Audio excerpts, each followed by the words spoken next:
Hi guys, it's Reagan and welcome back to another video. Today's video is going to be some must-read summer book recommendations. I truly cannot believe that summer is upon us, but listen, we gotta face reality. The heat is definitely coming, but so are some fun summer vibes. I have collected some books that I think would be perfect summer pickups based on my own personal reading taste. So without further ado, let's go ahead and dive right in. I don't know what screams summer more than a swashbuckling pirate adventure tale.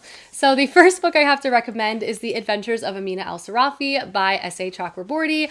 This book is so much fun. It has such great camaraderie, it has such great heart. The adventure and the fantasy plot lines are also so intriguing, but it's just like fun. It's just a great book to pick up if you feel like going on an adventure. But this book follows our main character, Amina Al-Sarafi, who is a retired pirate ship captain, let's call her. She's hung up her sword. She's really just interested in being a mother. One day she is visited by the mother of one of her previous crewmates, and she's basically told by this woman that her granddaughter has run away from home and offers Amina Al-Sarafi such a large sum of money. She simply cannot refuse on kind of heading back out into the water once again and bringing her old crew together. This book is just delightful. Structurally, it's told like a tale. We are being told this story by an unknown narrator, kind of recounting not only on the adventure that Amina Al-Sarafi is currently on, but also reflecting on various like myths and legends that surround this very famous and well-known female ship captain. The author also infuses so much history. She herself is a historian,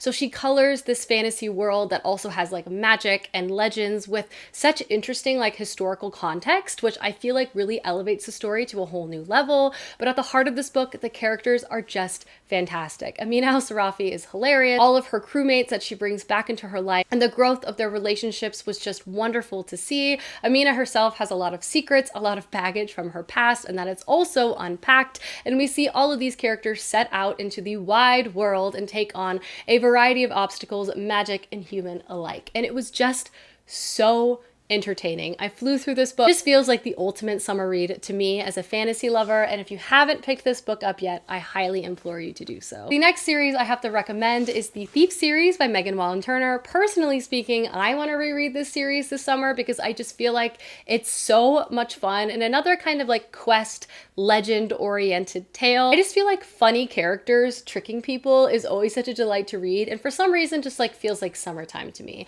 But this series is actually 5 books and all of them are absolutely fantastic. But in book 1, we're introduced to our main character who is a very well-known and talented thief. But unfortunately for him, in book 1, he has been captured and put in prison. But he makes a deal. Basically, if he goes out on this journey with a few other people and is able to steal this very powerful like ancient artifact, they'll let him go. So he agrees. So begins a journey of our main character basically making fun of everyone around him for many, many pages, but also a story full of so much storytelling and myth, and also just the setup of one of my favorite fantasy series of all time. It's clever, it's funny. If you love to be tricked by a main character, this is a great series to pick up, and it also grows so well. I love it. I want to reread it. Next, I have The Stardust Thief by Chelsea Abdullah. Looky here, another quest story. Listen, I just love unlikely characters becoming accidental best friends and going out on an adventure together. Is that such a bad thing? And this book follows our main character, Lowly, and she's also known as the Midnight Merchant, and basically, alongside her Jinn bodyguard, she steals and sells like illegal magic within this world. At the beginning of the book, she basically runs into this like hapless person and decides to help him. Unfortunately, this hapless person turns into just be an idiot prince. Cursing herself though, she decides to continue to help him, but unfortunately this kind of gets the eyes of the Sultan on her. From there, she's basically forced to go on this quest to try to find this long lost magic. And alongside her on this journey, she also has to travel with the Sultan's other son, who's a part of the mythical 40 Thieves, and she sets out into the desert on a very harrowing adventure. This book is multi-POV, and by far and away my favorite part are the characters. I loved the relationship pacing that exists between all of the characters going out on this quest, not to mention all the different obstacles that the characters have to overcome in different locations is just fun. This is the first book to a new series, and I really feel like it's going to grow on itself, especially as more things are explored in later installments, but I felt like it was a great setup to an exciting new fantasy world to check out, and I'm excited to read more books by this debut author, Chelsea Abdullah. Next up, I have a cozy reading recommendation if you're wanting like a one day read, something you can pick up and fly through while also feeling warm and fuzzy the entire time. I have Shady Hollow by Janu Black. This is a cozy murder mystery story set in a woodland forest. All of the characters are adorable woodland creatures. Yes, you heard all of that correctly. And in the story, we follow our main character, Vera Vixen, and she has a nose for the facts. She herself is the reporter in town, and she writes various columns for the Shady Hollow citizens. Her best friend in town runs a bookshop, and she basically just kind of spends her day helping and looking into various things. However, though, at the beginning of this book, a curmudgeonly toad turns up dead, and Vera feels like something much larger is at play, so she starts investigating. So begins, honestly, a rather thrilling murder mystery story set in a charming small town.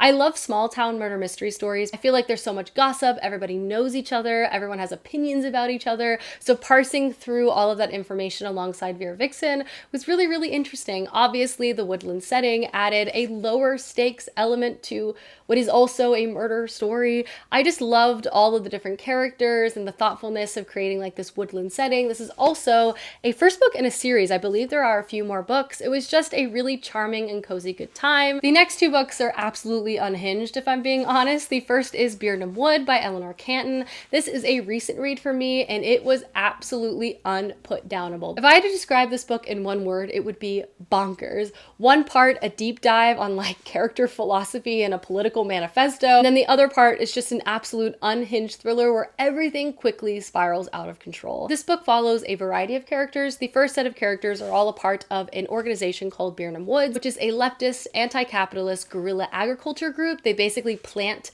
things in unused land and then grow vegetables, use them to support the community. Honestly, a pretty cool idea. And at the beginning of this book, the leader of Bearden Wood is looking at the stretch of land that is inaccessible due to a recent landslide. So she decides to go out there and check it out to see if this could be an opportunity for Bearden Woods to kind of take it to the next level and have the most land that they've ever had to be able to cultivate. While she's there though, she runs into a very unexpected figure, an eccentric American billionaire who takes an interest in Bearden Wood in a way that she would not expect and wants to be their benefactor.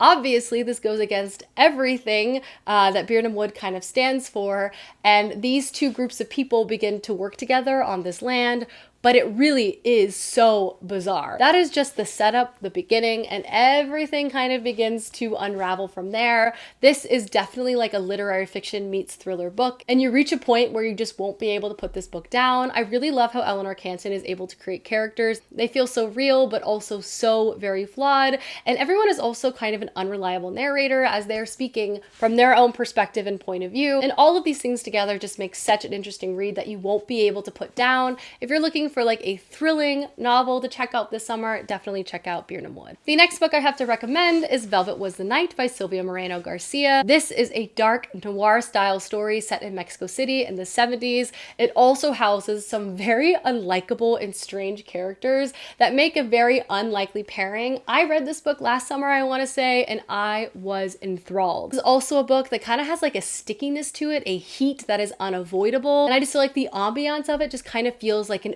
overly warm summer night, if you know what I mean. And the first character we follow in this book is Maite, and she has this thing where she sort of overly romanticizes her life. She has big dreams of what she expects her life to be in terms of a romantic partner, in terms of her day-to-day existence, but in terms of actually actively going out and pursuing that, it's not so much. She really just reads her romance comics and listens to her vinyl in her apartment. She also kind of has an unhealthy obsession with one of her neighbors who's beautiful and seemingly lives a life that Maite has always sort of wanted for herself. Maite especially gets pulled into this woman's life after she unexpectedly goes missing, and she decides to take it upon herself to try to solve this mystery, even though it seemingly gets more and more dangerous, which results in her crossing paths with our other main character, Elvis, who is an eccentric criminal who has desires to sort of leave the criminal enterprise behind, but kind of finds himself once again wrapped up in another job. Elvis has a perception of himself and then also the reality of how he acts. But Elvis's job is to try to figure out what happened to this woman, locate her,